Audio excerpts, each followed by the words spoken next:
Hello, Ivan. Thank you very much for accepting our invitation to participate in our newest project called EIF Asks MEPs. It's a series of video interviews that we are recording here in Brussels. Actually, we're right outside the European Parliament. It's a great opportunity to hear from MEPs who are political members of our forum, just like you, about their work on digital policy issues. So it's really a pleasure to kick off this series of interviews with you. Hi, Maria Rosa. Thank you very much for the invitation. So nice to be with you again in this new position. I'm looking forward to your question. As you know, all members of our forum could contribute to the questions of the interview, and indeed we have received some suggestions for you. As a member of the Committee on Internal Market and Consumer Protection at the European Parliament, your work focuses on small and medium-sized enterprises, employment, entrepreneurship, and digital single market, of course. We do know that 99% of European businesses consists of small and medium-sized enterprises. What are the challenges they are currently facing?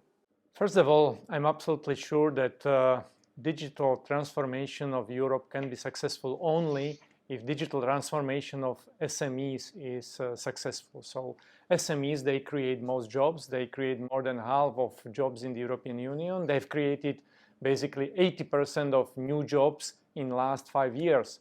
So in order to recover European Union, we have to help the European Union to recover SMEs, and we have to help to this digital transformation. So hopefully it will be successful. To talk about digital transformation of SMEs, we have to focus first of all on skills. We have to provide a platform for improvement of skills. Secondly, we have to improve infrastructure. We have some ambitious targets like 5G by 2030, almost everywhere in the European Union. And also we have to help in terms of improvement of access to capital. This is the issue which is very, very painful still for many SMEs. So in order to help them to improve the access to capital, we have to build capital market union, and we have to provide much more funding for SMEs. So, but I'm absolutely sure that we are going to be successful because there is a political priority. We have also new tools in place like Recovery and Resilience Facility, in which at least 20% should be sent to the countries only for digital purposes, to improve digital infrastructure and to help SMEs to manage this digital transformation. So there are some really important challenges, but I'm absolutely sure that this is the crucial point for our recovery, and I'm sure it will be successful. Very clear. Thank you. So as you mentioned, there are a number of initiatives from the European Union to support SMEs with the digital transformation. And of course, as you said, SMEs are extremely important for Europe's recovery, as they play such an important role in the economic recovery in Europe. Do you think that the EU is helping SMEs, particularly in their cross-border business? Yes, I think the improvement of cross-border business is very important because currently only 17% of SMEs, they do business cross-border. So most of them, they focus on national market. And I think we have to help them to remove all the barriers. We have to finalize single market. That's a very simple message. We have single market, which is our pride, but we don't have a final single market in terms of movement of goods, and particularly in terms of movement of services. We have to finalize it. That's a very strong message in order to improve this situation. And also we have to build so-called digital single market. So we should have also freedom of movement of information, not only freedom of movement, goods, services, people and capital, but we have to guarantee free movement of information. And also we have to improve significantly infrastructure. Digital infrastructure is also crucial, and also not forgetting skills. Thank you very much. You have mentioned some very important points that are part of the so-called Digital Compass, the new legislative initiative of the European Commission, which is very comprehensive.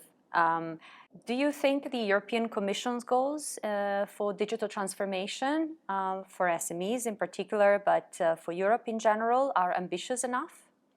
Yes, they are very ambitious, but I think they are also achievable. I think if we want to achieve it, and all of us we want to achieve it, we have to have also real implementation plans. How to achieve it, how to monitor it, how to split it into the concrete real plans country by country. It's very important also this monitoring process, which should be established on a regular basis, on a yearly basis, by European Commission as well as by us in the European Parliament. I think this compass is very important in order to transform economy. We should not come to business as usual as before. Our pandemic is our challenge how to change our minds. All of us, we moved to digital world, and we have to utilize these skills and to improve these skills for our digital transformation and improvement of our businesses, improvement of creation of new jobs, which they can be created also by these digital transformations. Indeed, thank you, Ivan. Digital is everywhere, or if not yet, will be everywhere. But there are some SMEs that are actually tech companies, so not just, let's say, impacted by the digital transformation, but per nature, they work in tech. However, only one of the largest 30 tech firms by market capitalization is from the EU. Why is it so hard, in your view, to scale up for a company in Europe? So for a startup or SME to grow bigger and make it to the top 30, perhaps? Yes, that's a really good and very important point, because we've got a lot of new good ideas in the European Union, but we are not so precise to scale them up.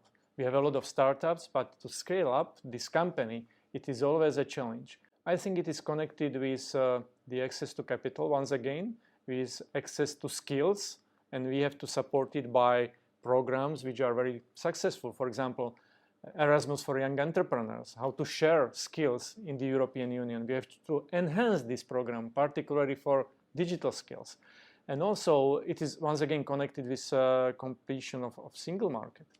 But this is really the challenge, but I have to say that we have some good examples in the European Union as well, as like in Estonia. We have some good growth for companies, we have some unicorns there, and it was not the change from one year to another. I think it was a very strong political priority in Estonia to focus on digital infrastructure, to focus on the e-government services, because this is also connected with the whole situation in the European Union. We have to have it as the political priority. And if we have it as the political priority, we have to implement it in infrastructure, skills, access to capital, and the whole improvement of business environment. Very often our business environment still is too complicated, which is the challenge for SMEs. So also the principle one in, one out is very crucial by European Commission and the European Parliament. So if you have new legislation, the old one must be replaced. And I'm happy that Madam Ursula von der Leyen understands that, and the European Commission is on board with this target to simplify legislation, because very often this challenge is connected with the need for simple and stable legislation, which is so crucial for many small companies which have potential to grow up. You have mentioned the digital single market, and more specifically with reference to the current legislative work on the Digital Markets Act.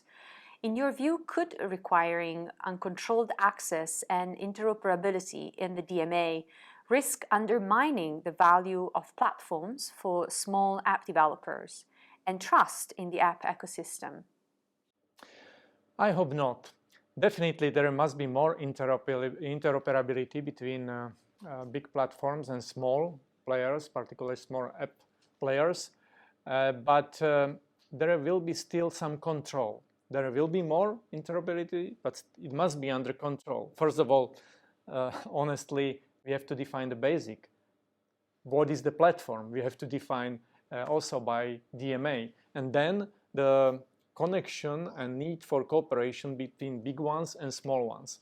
I see it as the challenge. If there is more interoperability, more connections, more open opportunities for implementation of new ideas, it is just in contrary.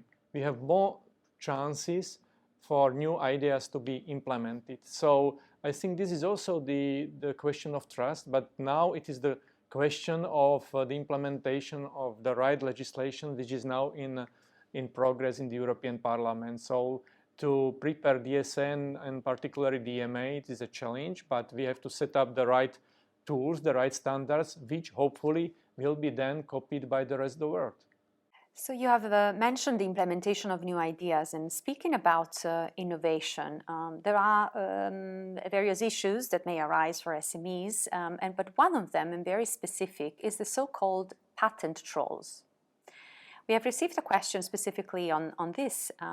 Unscrupulous patent trolls who tax the hard work and innovation of other companies. Is the European Parliament doing anything to protect SMEs from this phenomenon? Yes, the European Parliament follows this issue very, very closely, because I'm absolutely sure that we have to protect ownership. We have to protect physical ownership, but we have to protect intellectual ownership, which is even more important for our growth, particularly in our digital world. So we have to follow it closely. We have some tools to do it. We have some legislative framework, and also we have institutions. We have EU IP Office, European Union Intellectual Property Office, which was established together with Single Market, and the basic role of this office is also in connection with European Parliament to highlight this issue and to follow this issue also together with offices in respective countries of the European Union, as well as represent the European Union abroad, basically across the globe. So we have institutions, we have it in the focus, and this is the issue which will be still important, maybe even more important with the growth in with digital tools and also with the growth of new ideas which should be protected. Thank you very much. It was a pleasure to have this conversation on SMEs and digital transformation. Of course, there's always more to be said. And as a European Internet Forum, we'll be very happy to continue the discussion with you, with MEPs and all stakeholders at our forum. I think the challenges are clear, just to work on them, and I'm really looking forward to cooperate with yourself, with European Internet Forum, and with all the stakeholders who are also very, very important. And this feedback is always important, because we create legislation for job creators, we create legislation for citizens, so we have to listen all the ideas, all the feedbacks, and door is always open in order to improve our lives. So we have come to an end of our very first video interview of the EIF Asks MEPs project, but do follow us on social media, LinkedIn, Twitter, Facebook, to stay tuned on the next episodes.